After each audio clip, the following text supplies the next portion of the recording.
Are you serious? Are you serious? We have breaking news, of course, coming out of Houston. Houston, we have a problem. A gunman opened fire this morning on commuters in Houston, injuring at least 6 people before being fatally shot by police. Several of the victims have suffered gunshot wounds to their extremities, and a couple of the injuries were even more serious than that.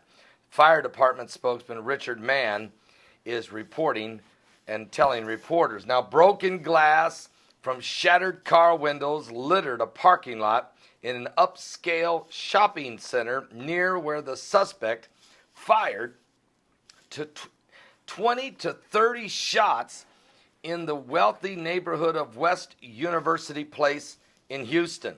All of the victims were inside their vehicles during the morning commute when they were shot. Active shooter seen, still active but contained, said the suspect is dead on arrival, according to the Houston Police Department. They tweeted this not long ago. There are some new details on the identity of the gunman are not yet been released. Now, you know what happened in Washington. The guy who walked into the Macy's department store and shot and killed 5 people and then left the gun and walked away. And everybody said he was a Hispanic male. And so this don't look like terrorism. Everybody take a deep breath. This guy was Hispanic. We'll find him. They did. He wasn't Hispanic at all. He was from Turkey, a Muslim. Okay? So whenever the media comes out with a narrative where they decide whether it's terrorism or not in the first 15 minutes of a shooting and just tell everybody relax, we're getting tired of it. We're getting tired of the lamestream media. Look, 9 out of 10 of these shootings are coming from radical Islam, period. Let's not, I'm sick of these guys, these little pansies in the press. We're tired of it. And just pure deception that we're getting. Okay? 9 out of 10. Not all, but 9 out of 10. And with that, we need to understand where our problem lies. Anyway, people who were shot by the suspect have been transported to area hospitals. Pray for every one of them. We're hoping that they all survive, but 2 people are critical. A police bomb squad has been dispatched now to investigate the area. Is there more shooters? Is there more bombs? Is there pipe bombs? I mean, who knows? Part of the radical Islamic strategy is to shoot a bunch of folks, create chaos, and then when the first responders and everybody start coming, then there's delayed action bombs. And they've already proven to you guys that they can do this. This is what they do in the war. Do you understand? The war has come to America. And the same strategies they used on our soldiers in Afghanistan and Iraq are being used on the streets of this nation right now.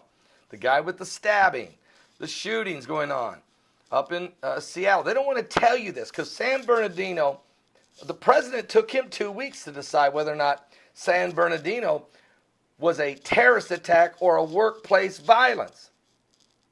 The Muslim major down in Texas at Fort Hood who killed 13 of our soldiers and wounded 32, that's still not even considered terrorism. That's still workplace violence. Are you serious?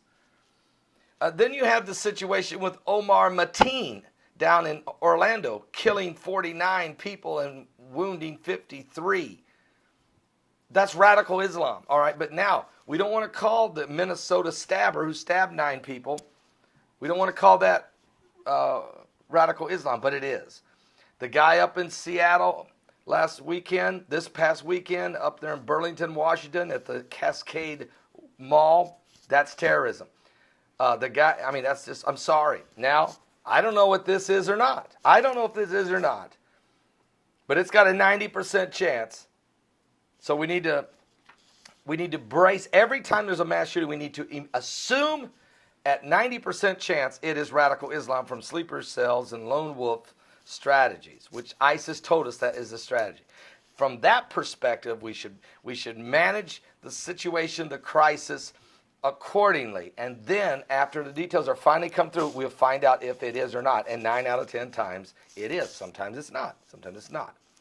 But let's go about this the right way. Let's understand who the enemy is. And let's get these pansy politicians. If they can't call out the enemy, get them out of there.